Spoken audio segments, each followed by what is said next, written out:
This is for you out there, every one of you, pilots and crew members alike.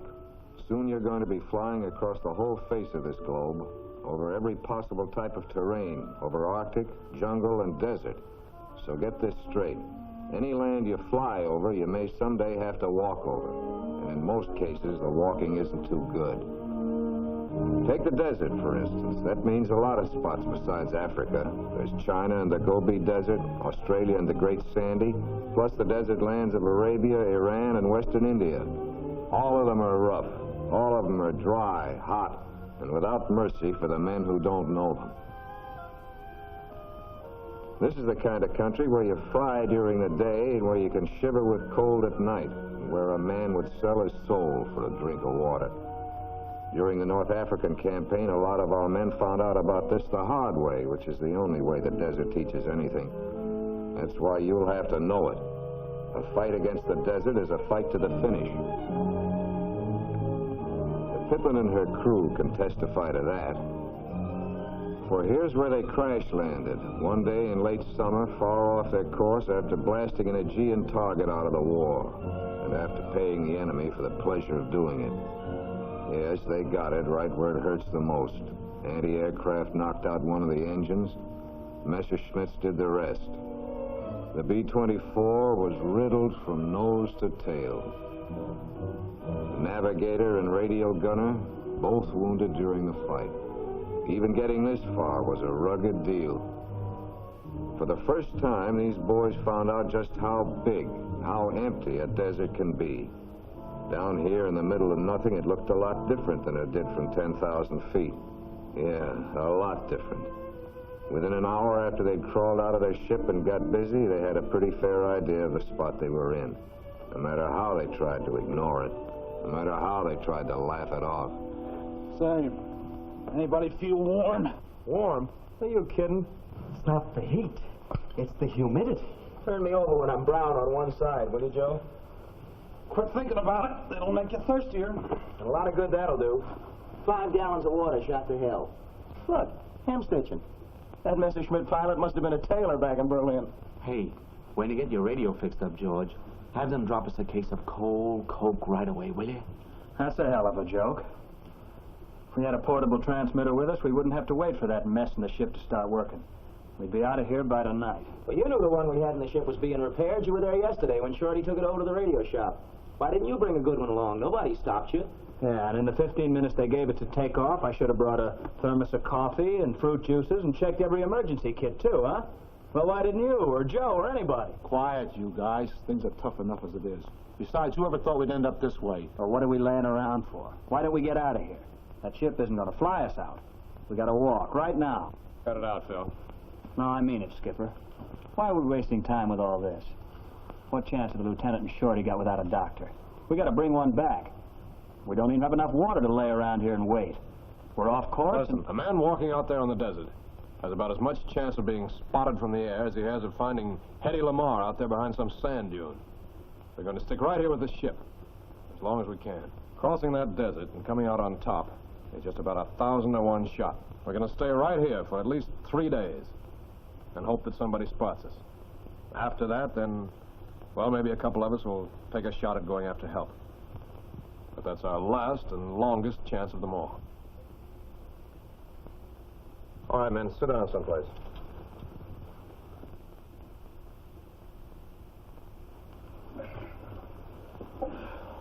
I guess it's just about time we got a few other things straightened out, too. Now, we're way off any main course, and nobody back at the base knows just what happened or where we are, but still, don't smoke, Bob. It'll just make you thirstier. But still, we're lucky to be out of enemy territory, or we'd have to burn the ship. Well, in case anything does happen, I can bury or burn this stuff in a minute. Good deal, Larry. Now, listen. I don't want anybody going out into the sun. If you do, you're a cinch for heat stroke or heat exhaustion. Out here with the water we've got, that means you're finished. So we'll work only at night or early in the morning. Things may be a little rugged, I know, but we'll manage it all right if we keep our heads and go easy on the water supply. And if George here can figure out a way to repair the radio... I'll try, sir. We'll take a fix with the sextant and see just where we are. Be sure you keep the navigator's clock wound up, George. Okay. Now, first of all, the water's going to be rationed. That was the big worry, water. And without it, nothing else mattered.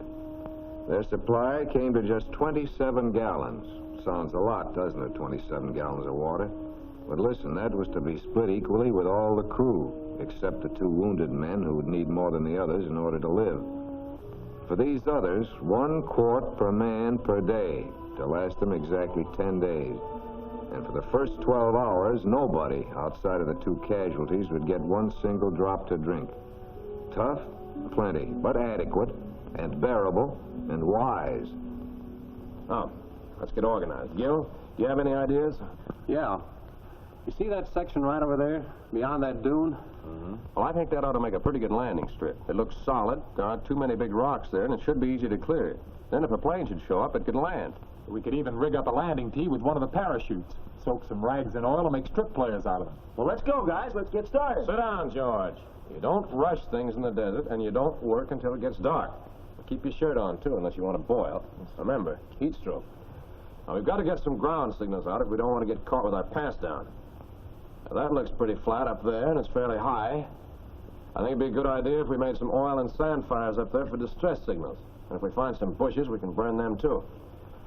We can find the signal we need right here in the emergency manual. By the way, Joe, did you get the signal flares out of the ship? Yes, sir, right here. And signal panels, too. Good. You know, we could scrape the camouflage off the top of this wing. And we can spread out our ships on the center. The reading they took that first night showed them to be 400 miles from their base, 60 miles from the nearest marked waterhole. Shelter? Well, this B-24 with its high wing gave them one good break, a natural roof. No, that fire isn't for warmth, it's for cooking. And you can make a stove out of any old can. Just use some sand drenched with oil and a little gasoline to get it started. And speaking of dinner, remember the desert heat hastens the spoilage of food, so don't let it stand in open containers. Their tent, made for the cool nights, if 102 degrees can be called cool, was built out of tubing and parachute cloth. As a matter of fact, you'll find parachutes are invaluable for countless things, for screens, for shades, for sleeping bags. But signaling an airplane was their one big hope, and George got busy on landing strip markers. Filled with well-oiled sand, dropped in a cloth wick, light, and you're in. After scraping paint off the wing for a while, Phil decided that an easier way to get a reflecting surface was just to use cowling, or any piece from the interior of the ship that already had a shiny surface. Joe's detail was signal fires, and that's where the oil cans came in again. In daytime, when a trail of smoke is worth a dozen fires, he'll add rubber to the oil-sand mixture. But now, a flame's the thing. No rubber, less oil, more gas. There'll be 9 of those fires set in one large cross, the sign that medical help is needed. But help, when it comes, needs a place to land. So Gil and Bob are clearing a strip for an emergency runway. Since the landing lights hadn't been broken when they came down, Sam and Larry took them out of the wings and spliced enough wire together to hook them up to the batteries. Well, the lights ought to send their beams up pretty high. Yeah. We'll have to run up the engines, though, if we use up much of the juice in the batteries. Hey, did you count those Barry pistol cartridges? Yeah. Now, the way I figure, we can send one up every 2 hours. That'll be 4 a night, and we'll have enough for 12 days. Okay? I don't know. Maybe we'd better make it 3 a night. That'll leave us a reserve. Roger. Well, let's say we light up the work, see what it looks like. Okay with me. I'm all for getting picked up right now.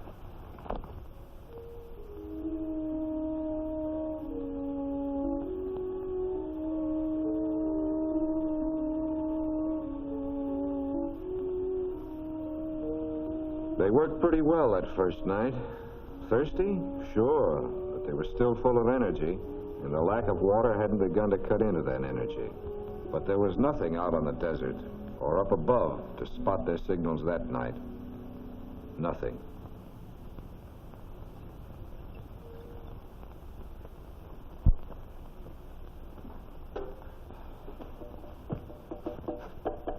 Phil, what are you doing? Taking my share of the water and getting out of here. Why, you're a screw. You'd be lost in an hour. Give me that. You haven't a chance out there on your own, kid. Nothing's gonna pick us up listen here. to me. Somebody's gotta go. Listen to me, Phil.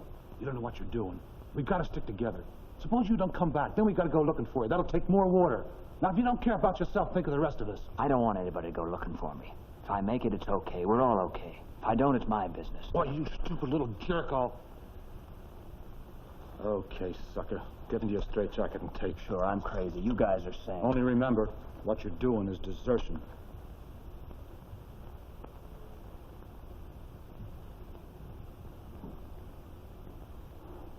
Okay, Joe, I'll stick it out. But I'm telling you, we're never going to get out of here.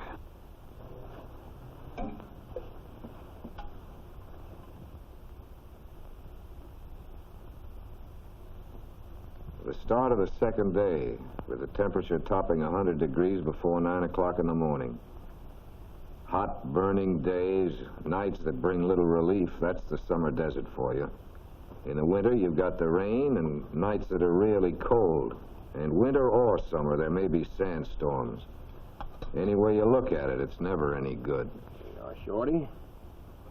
Yeah, take it slow now. Easy does it. There.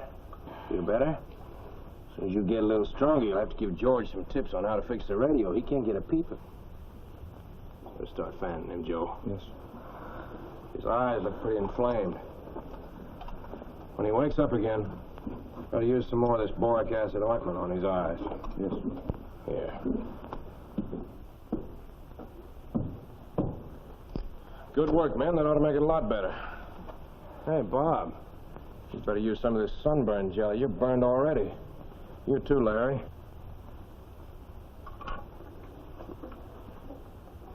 I think I'll doctor up the water with some of this halazone. Smelled a little funny to me this morning. Maybe the can was dirty. My ration had a greasy taste to it. I hope it wasn't polluted. Sam was playing it safe, all right, but there's no sense in taking a chance. First, the halazone tablets must be crushed, 2 for every quart.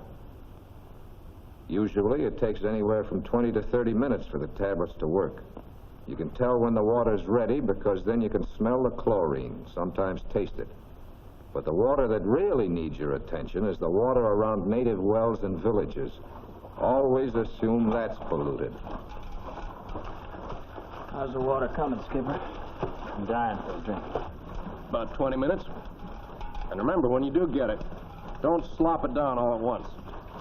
Wet your lips first, and then rinse it around your mouth. That's what the Arabs do.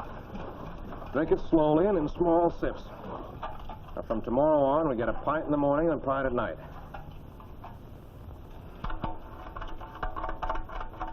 Skipper, Jim's coming too. Get him a tube, Joe. We'll give him a drink. All right, Jim. How are you feeling, boy?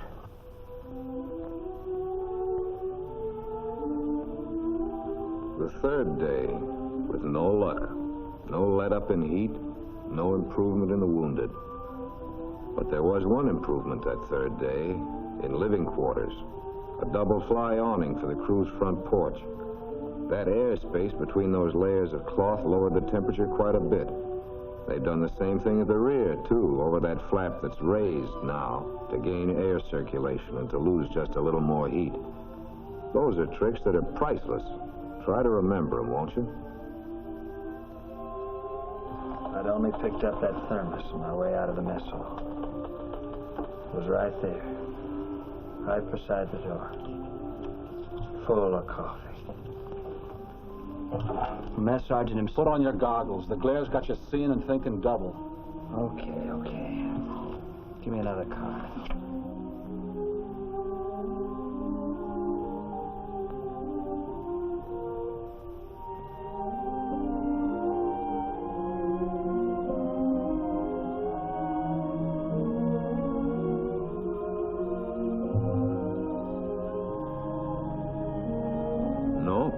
Results at all from their signals. All through the third night on the desert. That's how it went. No results from the radio. No fall of dew they could gather. And that's something else to remember, this business about dew. Because you want to build up your water supply right from the very start. A hole lined with canvas and a bed of rocks to catch the moisture. It'll work if there's any to catch. That was just it. There wasn't a drop. And pieces of metal left out overnight. That's a good idea, too. But not today.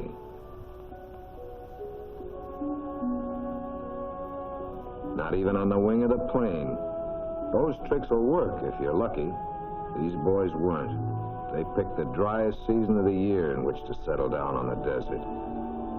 The fourth day out, with the men growing weaker, the water sinking lower in the containers, and no sign of help of any kind. Sam knew then they'd reached the point where something had to be done. Seems to be the only thing we can do, Sam. Yep.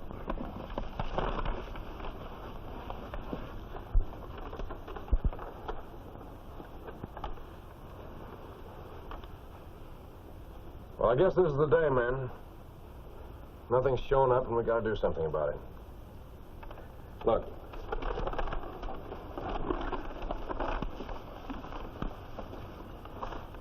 Now, we're here. The base is over here, and the nearest oasis is here, 60 miles southeast of us. That's about 6 days' walking distance for men in our condition. Now, the way I figure it, 2 of us should make a stab at walking to that oasis. Then if one should weaken, the other one might get through. But they'll each need 3 gallons of water for the hike. I don't think a quart a day is nearly enough for that much strain. If they drink 1 gallon of it slowly, in the 12 hours before they leave, there won't be so much to carry. Well, 6 gallons from what we have now would leave enough for about 8 days, wouldn't it, Gil? If we stay on the same rations. I told you we should have pulled out of here. Now we don't even have the strength to walk. We had to stay here at first. If anything had flown over us, it would have spotted the airplane. But the brakes were against us, that's all. Nothing did. Now, I think I ought to make the try, men. I know the desert a little better.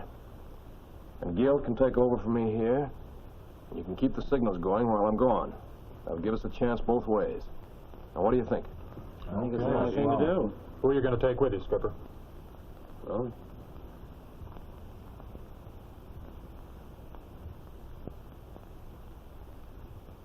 how about you, Bob? You seem to be holding up all right. I'm for it, Skipper. Good.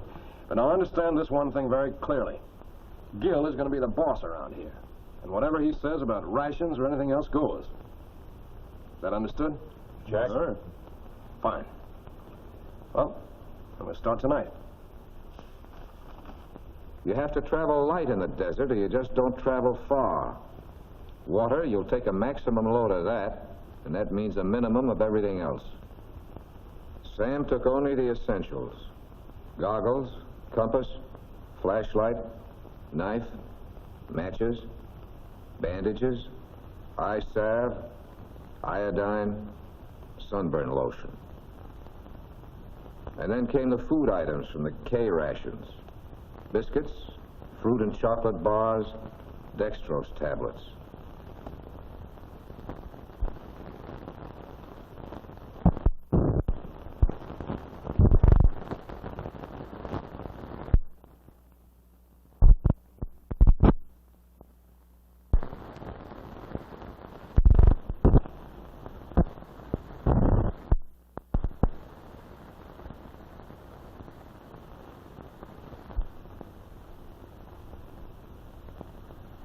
Joe built a pack for Sam out of a regular parachute pack.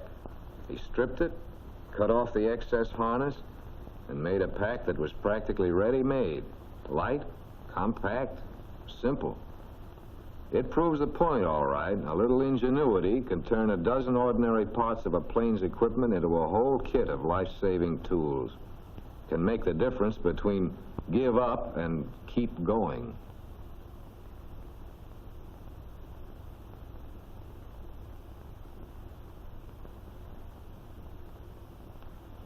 The emergency drinking water containers were filled for the trek. A small airspace had been left in them so they'd float in case they cracked at sea. At sea? Fill them up, Gil. Those boys won't be doing much floating. Meanwhile, Larry used the Very pistol kit as a base for a pack for Bob. It's lighter than the parachute pack, but not as comfortable for a long trek. And parachute cloth will not only serve as a cover for the pack, it'll make an acceptable tent for them on their trip. George made some dust masks and spiral puttees. That's right, from the parachutes. The puttees are a must for walking in deep, soft sand. And he traded shoes with Bob because nothing short of GIs can take that desert trek. Remember that, will you? Always fly in shoes you can walk home in if that's what you've got to do. And Phil turned out some walking sticks, hollow tubing that would also double as tent poles later on. By 2100 that night, after a couple of hours' sleep, they got ready to go. Sam planned on traveling until daybreak. He wanted to make 25 miles the first 2 nights and average about 10 a night from then on. Yeah, they were set, even to taking along blood chits and money purses, which were to soften up any natives they might run into. They felt that if the chits wouldn't work, the money purse would. The money and plenty of tact and diplomacy, always a must with natives, desert, jungle, or anywhere else. Well, that was that. Let's try this thing on, Skipper. Swell. Oh, that's fine. You don't want That's the bucket tight enough. under your arm. No, no, listen a little. That's it. Okay. Hey, Bob, here's another box of dextrose tablets. Stick them in your pocket. Okay. Put some gum in your pocket, too, Bob. Thanks. Here's your pull. Well, looks like I'm all set. Hey, wait a minute. What are you going to use? Oh, I'll be okay. Yeah, how about that? Now, Gil, it's up to you to take care of things around here. Keep working at the radio, and if the batteries get weak, run up the good engines for a while. But keep them covered, a sandstorm might come up. Now, be sure and watch out for Jim and Shorty, and burn those signals. Something's bound to work, I hope. Here's your canteen. Thank you. How's it feel? That's going to be swell. Now, make sure that the boys' wounds are covered with sulfur powder, and always bandaged. We don't want to take any chances on infections. And, keep up the log, Gil. Make a good record. Right. Bob? How about you? You about ready? You bet, son. Now, remember, everybody, Bob and I have charted our course directly southeast of here. Now, we'll try to leave some kind of a marker whenever we can. So if you get picked up first, you can track us down that way. Well, I guess that's it. Gil? Good luck, Sam. Thank you. Now, if you don't fly over us before we get to the oasis, we'll be back here with help in about 7 days. And Phil, that doesn't mean that you're to go on a water binge on the 6th day. Skipper, Yeah?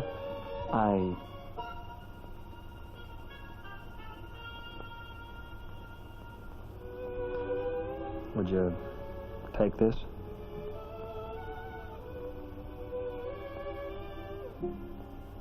Thank you, Phil. Come on, Bob.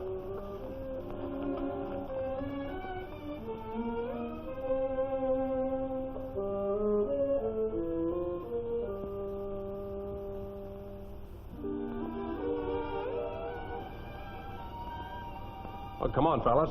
Let's get those fires fed and set the signals.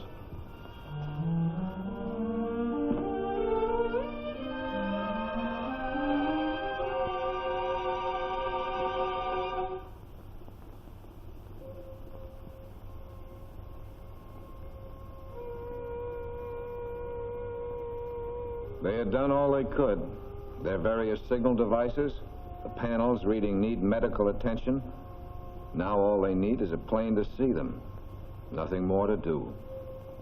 Nothing, that is, but make waiting as endurable as possible. Okay, Shorty. I'll try it tonight. Take it easy. Bob and Sam weren't doing so badly. They'd walked 13 miles the first night, and now they were taking it easy. With no natural shade available, they used their walking sticks for uprights and set up their parachute tent. Then, to prepare those beds, they dug down into the sand, down where it's several degrees cooler. Comfortable? Well, it could be a whole lot worse. The point is, you want to know the angles. In winter, for instance, when there are rains, they wouldn't have followed that dry riverbed. A flash flood could send a raging wall of water roaring down upon them in a very few seconds' time.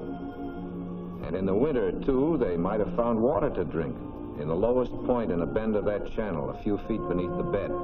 There or in a native water hole. But this is the bone-dry part of summer when there's just not a drop anywhere.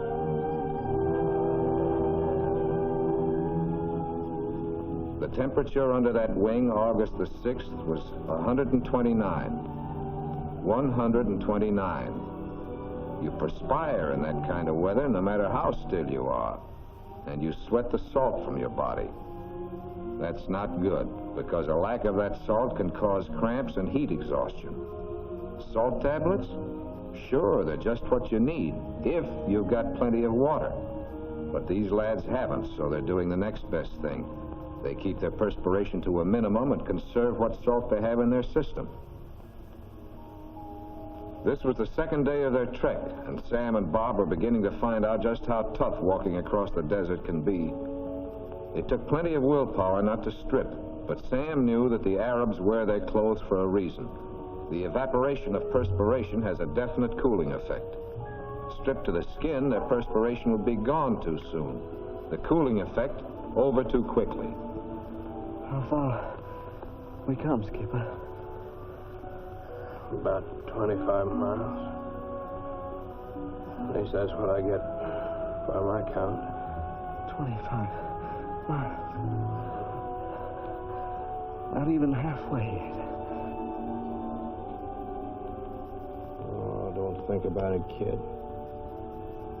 Come on, let's try to get some more rest, huh?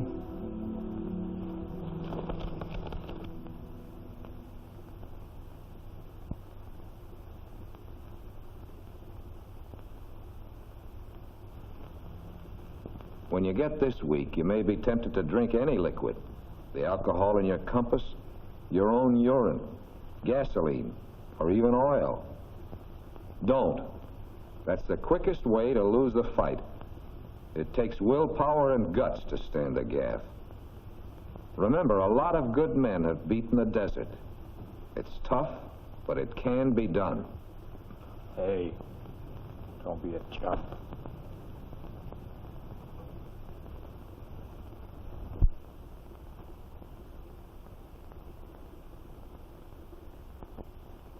A sandstorm can be murder. The only thing to do is button up your clothing, put a dust mask or a cloth over your mouth and nose, and duck into whatever shelter's available. Don't go running around looking for shelter. You're liable to get off course.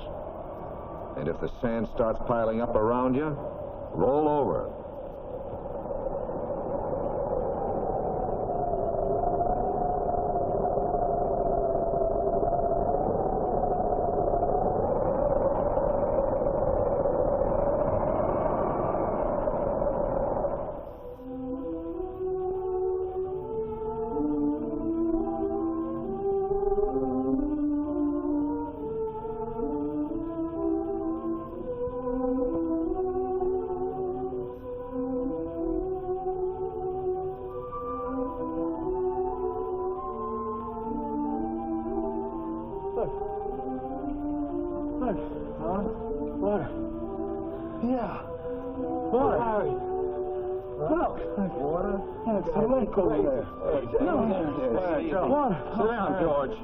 Don't you see it too? Sure, Ice. It's a little lake that wasn't there.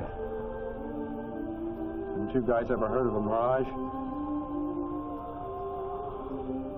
Take it easy.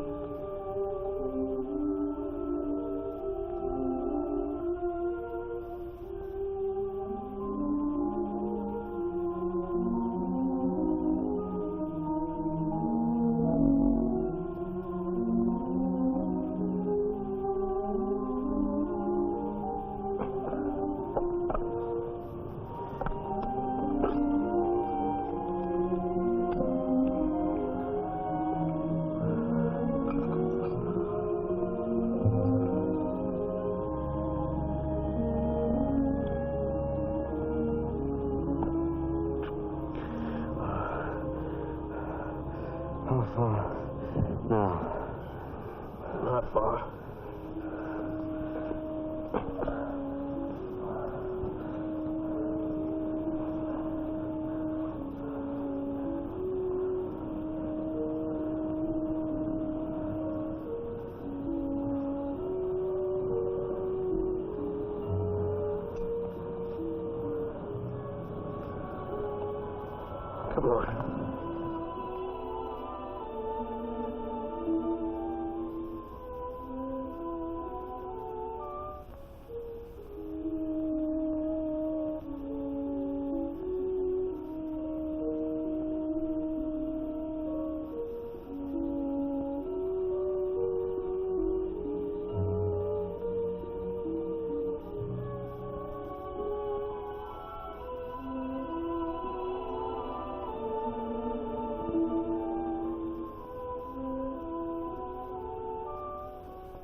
Wayne.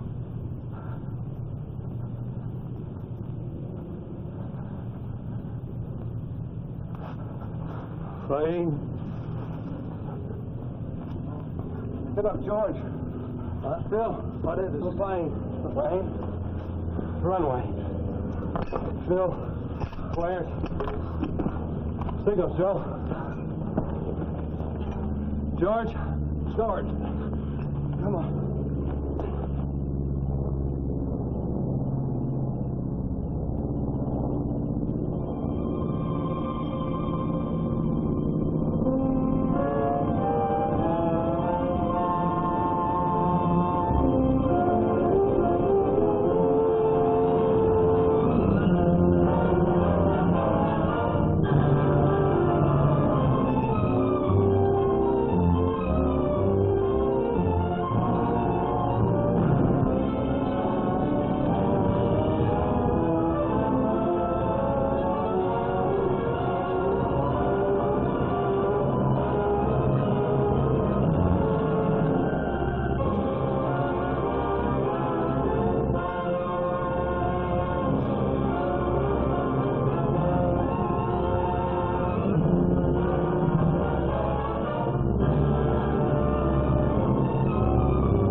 Take it easy.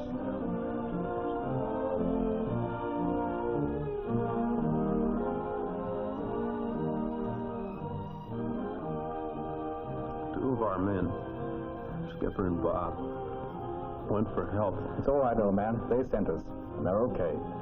Have another. It's on me. Yes, these boys beat the rap. Beat the desert with a combination of brains and guts and luck. Learned to stay alive the hard way. And so, a little less than 1 month later, at a desert base in North Africa, the crew of the Pippin rejoined its group and was back in operational flight. The crew of Pippin II, that is.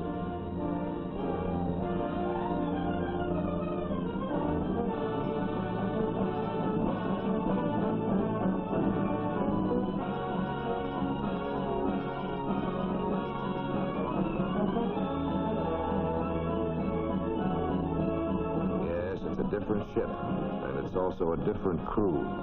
Different because it's wiser. Never again will these men be caught without any one of those vital items of emergency equipment. They'll carry them in their plane, in their chute packs, in their pockets. Those items are weapons. Weapons with which to battle the desert and win. The easy way. Hurry up, Bill. Okay, Skipper.